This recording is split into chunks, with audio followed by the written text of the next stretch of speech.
Hey again, we're going to now start with similar shapes and what that means and what happens when we have proportions that are similar and shapes that are similar. I've got a little royalty-free music on in the background, just so you know. It doesn't involve any copyright, so there's no legal hassles. Hope you enjoy it. So let's go to the problem. Number 17 on the packet. Two similar rectangles that meet these conditions.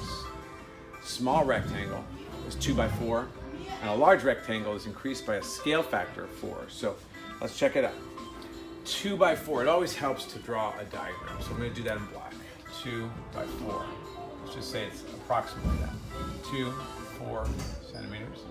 2 centimeters.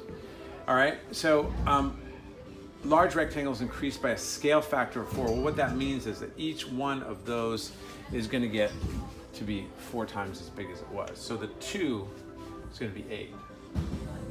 So that's 8 centimeters. This is going to be 32. Okay?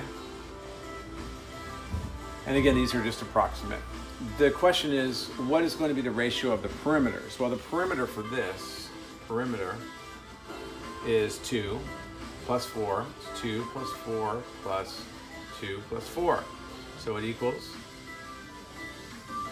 2, 4, 6, and 6 is going to be 12.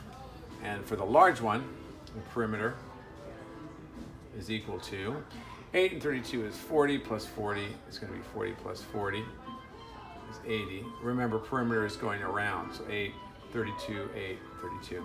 So what's the ratio of the large rectangle's perimeter to the small rectangle perimeter?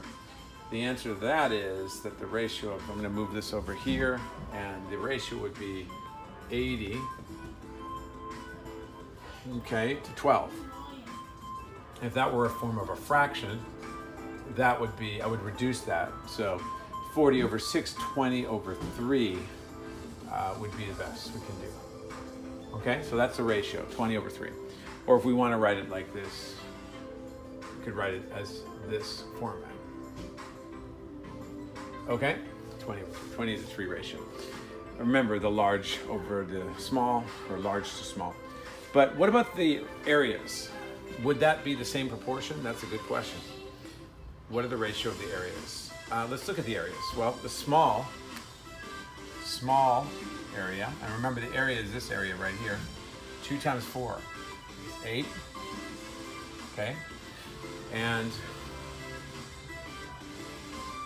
let's get that large area. Would be 8 times 32. Got to get that thinking thing happening. So 8 times 30 is 240. 8 times 2 is 16 equals 256. That's centimeters squared and centimeters squared. Now, let's take the ratio of the large one to the small one. The ratio is 256 to 8. And again, it could be in a fraction form as well. That's one way to look at a proportion or ratio. 256 to 8, if we reduce that, we're going to go, well, if we have it, 256 over 8 is 128 over 4. Basically, it ends up being 32 to 1. So the ratio would be large area to 1 is 32 to 1. And that's a lot different than that. So the moral of this story is that listen to good music while you're doing math. Makes you happier, makes you fun.